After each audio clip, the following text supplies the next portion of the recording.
হরে কৃষ্ণ কৃষ্ণ কৃষ্ণ হরে হরে, হরে রাম রাম রাম হরে হরে। তাই আজকে আপনাদের সবাইকে নিবেদন থাকলো যে একাদশী মাহাত্ম্য সম্পর্কে আলোচনা করব।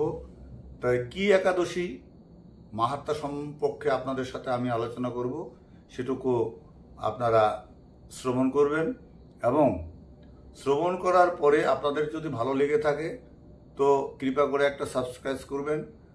যে একাদশীটা সম্পর্কে আমি আলোচনা করব খুব শ্রেষ্ঠ একাদশী। তো এই একাদশীর নামটি হলো সফলা একাদশী। এই সফলা একাদশী অর্থাৎ আপনি যে কাজেই যাবেন এই একাদশী ব্রত করার পরে আপনি যে কর্মই করবেন সবগুলো সফল হবে। হ্যাঁ, তাই ভগবান বলেছে যুধিষ্ঠিরকে যে এই সফলা একাদশী যারা করেন তারা রাজস্ব যজ্ঞের ফল সমফল লাভ করবে এবং 100 অশ্বমেধ যজ্ঞের ফল লাভ করতে পারবে। তো বিস্তারিতভাবে আলোচনা করব, আপনারা ভিডিওটা না টেনে অবশ্যই সম্পূর্ণ শ্রবণ করবেন। তো আমি অন্য কথা যাব না, সফলা একাদশী সম্পর্কেই আলোচনা করব। তো শ্রবণ করুন। সফলা একাদশী 10ই পৌষ 1431 শতাব্দে 26শে ডিসেম্বর 2024 খ্রিস্টাব্দে বৃহস্পতিবার সফলা একাদশীর ব্রতের উপবাস আপনারা করবেন। তো এই ব্রতের উপবাস করলে কি হবে আমি বিস্তারিতভাবে আপনাদের কাছে পৌঁছাবো এবং পালনের সময় সীমা পর্যন্ত আপনাদেরকে বলে দেব। শেষাংশে আপনারা শ্রবণ করুন। আমি শুরু করি। তো এই সফলা একাদশী পৌষ মাসের কৃষ্ণপক্ষের একাদশীর নাম সফলা। ব্রহ্মাণ্ড পুরাণে যুধিষ্ঠির শ্রীকৃষ্ণ সংবাদে এই তিথির মাহাত্ম্য বর্ণিত হয়েছে। তো যুধিষ্ঠির বলেন, হে প্রভু, পৌষ মাসে কৃষ্ণপক্ষীয় একাদশীর নাম, বিধি এবং পূজ্য দেবতা বিষয়ে আমার খুবই কৌতূহল হচ্ছে। তাই আপনি আমার এই কৌতূহলকে নিবারণ করুন। শ্রীকৃষ্ণ বললেন, মহারাজ, আপনার প্রতি স্নেহবশত সেই ব্রতকথার বিষয়ে বলছি। এই ব্রত আমাকে যেরকম সন্তুষ্ট করে, বহু দান দক্ষিণাতেও আমি সন্তুষ্ট না। আমি সেরকম সন্তুষ্ট হই না, তাই যত্ন সহকারে এই ব্রত পালন করা কর্তব্য। পৌষ মাসে কৃষ্ণপক্ষ একাদশীর নাম সফলা। নাগদেবের মধ্যে যেমন শেষনাগ, পক্ষীদের মধ্যে যেমন গরুড়, মানুষের মধ্যে যেমন ব্রাহ্মণ এবং দেবতাদের মধ্যে নারায়ণ সর্বশ্রেষ্ঠ।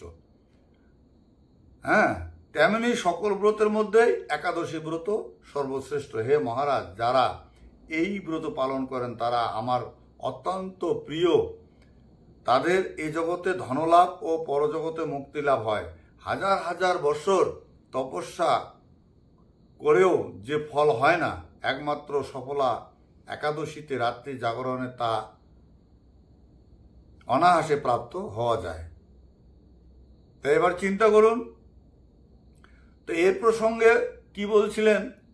মহিষ্মত নামে এক রাজা প্রসিদ্ধ চম্পাবতী নগরে বাস করতেন। রাজার 4 জন পুত্র ছিল, কিন্তু তার জ্যেষ্ঠ পুত্র লম্বক সর্বদা পরস্ত্রীগমন, মদ্যপান প্রভৃতি অসৎ কার্যে রত ছিল। সে সর্বক্ষণ ব্রাহ্মণ বৈষ্ণব দেবতাদের নিন্দা করত।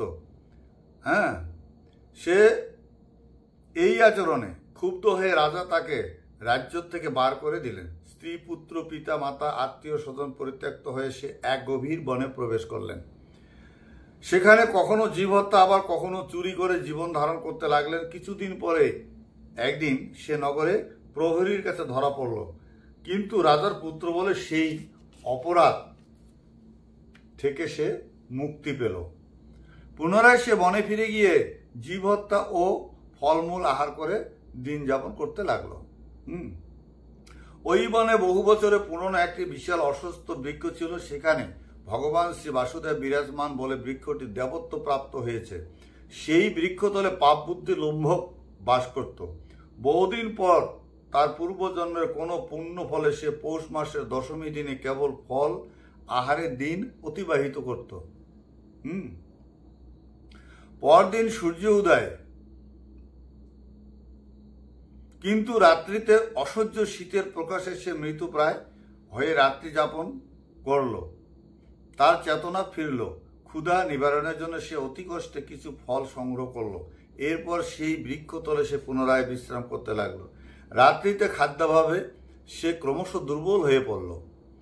সে প্রাণ রক্ষার্থে ঈশ্বরের উদ্দেশ্যে ফলগুলি নিয়ে বললেন, হে ভগবান, আমার কি গতি হইবে?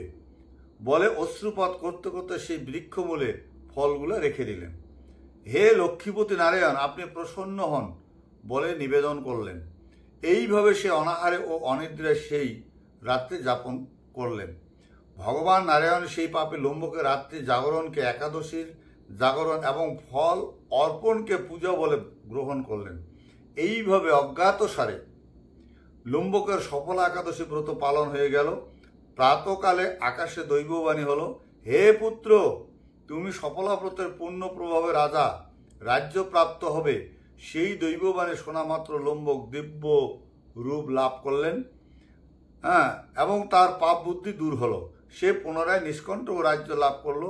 স্ত্রী পুত্র সহ কিছুকাল রাজ্য সুখ ভোগের পর পুত্রের উপর রাজ্যের ভার দিয়ে সে সন্ন্যাস আশ্রম ধরল।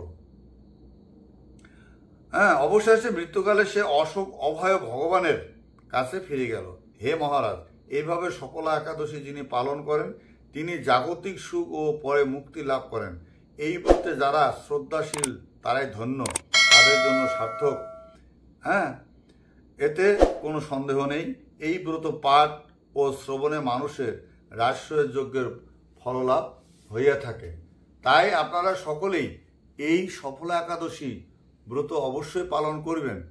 এবার 10ই পৌষ যখন আপনারা সকলেই এই সফলা একাদশী ব্রত উপবাস করলেন, এবার 11ই পৌষ 1431 শতাব্দে 27শে ডিসেম্বর 2024 খ্রিস্টাব্দে শুক্রবার সফলা একাদশীর ব্রতের পারণ। এটা পালন করতে হবে। পালনের সময় 9টা 53-র মধ্যে পালন করতে হবে। পালনের সময়টুকু জেনে রাখেন। পালনের সময়টা হলো 9টা 53-র মধ্যে পালন করতে হবে। তাই আপনারা সকলেই এই সফলা একাদশী করবেন। এবং এই ভিডিওটি ভালো লেগে যদি থাকে তো আপনারা একটা সাবস্ক্রাইব করবেন। তো হরে কৃষ্ণ, নিতাই গৌর হরিবোল। হরে কৃষ্ণ।